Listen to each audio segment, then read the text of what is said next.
ওয়াশিংটনে প্রশ্ন এখন একটাই, ইরানে হামলা কি সত্যি যুক্তরাষ্ট্রের নিরাপত্তার জন্য ছিল, নাকি মিত্র ইসরায়েলের স্বার্থ রক্ষায় নেওয়া এক ঝুঁকিপূর্ণ সিদ্ধান্ত? এই প্রশ্নেই তোলপাড় মার্কিন রাজনীতি। ইরানে সাম্প্রতিক মার্কিন হামলা নিয়ে নিজ দেশেই তীব্র সমালোচনার মুখে পড়েছেন প্রেসিডেন্ট ডোনাল্ড ট্রাম্প। ট্রাম্প দাবি করেছেন তেহরানের পক্ষ থেকে যুক্তরাষ্ট্রের প্রতি আসন্ন হুমকির কারণেই এই হামলা ন্যায্য ছিল। ডেমোক্রেটিক পার্টির কংগ্রেস সদস্যরা ট্রাম্প প্রশাসনের সেই দাবি প্রত্যাখ্যান করেছেন।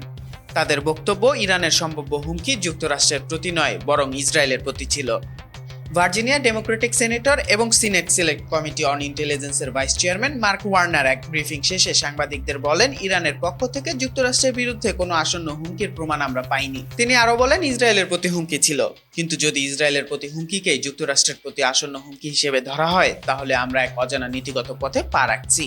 টেক্সাসের হাউস রিপ্রেজেন্টেটিভ জোয়াকিন কাস্ট্রো কড়া ভাষায় সমালোচনা করেন মার্কিন পররাষ্ট্রমন্ত্রী ম্যাক্রো রুবিওর বক্তব্যের।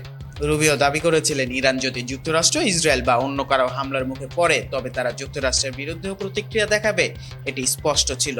কাস্ট্রো বলেন, রুবিওর মন্তব্য থেকে বোঝা যায় ইসরায়েল ইরানে হামলার ওপর জোর দিয়ে মার্কিন সেনাদের ঝুঁকির মুখে ফেলেছে। প্রশাসন তাদের যুদ্ধ থামানোর চেষ্টা না করে বরং সেই যুদ্ধে শরিক হয়। তিনি আরও যোগ করেন, এটি একজন প্রেসিডেন্টের জন্য অগ্রহণযোগ্য।